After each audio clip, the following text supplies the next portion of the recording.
तुमच्याकडनं जाणून घेणारच आहोत। आता आपण पुढच्या काही इतर महत्त्वाच्या बातम्या बघूया। गुणवत्ताधारकांच्या पाठीशी कोणताही पक्षीय अभिनिवेश न बाळगता उभं राहणारं नेतृत्व म्हणजे शरद पवार असं म्हणत केंद्रीय मंत्री नितीन गडकरी यांनी स्तुती सुमनं उधळलेली आहेत। देशामध्ये कृषी क्षेत्रात भाऊसाहेब पंजाबराव देशमुख यांच्यानंतर शरद पवार यांनी केलेलं काम हे अतिशय उल्लेखनीय असल्याचे गौरवोद्गार त्यांनी काढले। पवार यांना पुरस्कार देण्यात आलेला आहे, त्यामुळे आता पुरस्कारांना आणखी मोठी उंची गाठलेली आहे असं म्हणत त्यांनी शरद पवार यांचं कौतुक केलंय।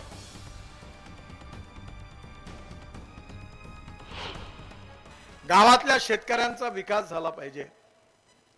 गावातलं गाव समृद्ध संपन्न होत असताना तरुण मुलाला गावातल्या चांगलं शिक्षण मिळालं पाहिजे। गावातलं सामाजिक वातावरण जसं चांगलं राहिलं पाहिजे तसं आर्थिक प्रगती आणि विकास हा गावात झाला पाहिजे। आणि या सगळ्या भावनेतून हे उद्दिष्ट समोर ठेवून त्यांनी आपल्या आयुष्यामध्ये कृषी मंत्री म्हणून विशेषतः अनेक इनिशिएटिव्ह घेतले।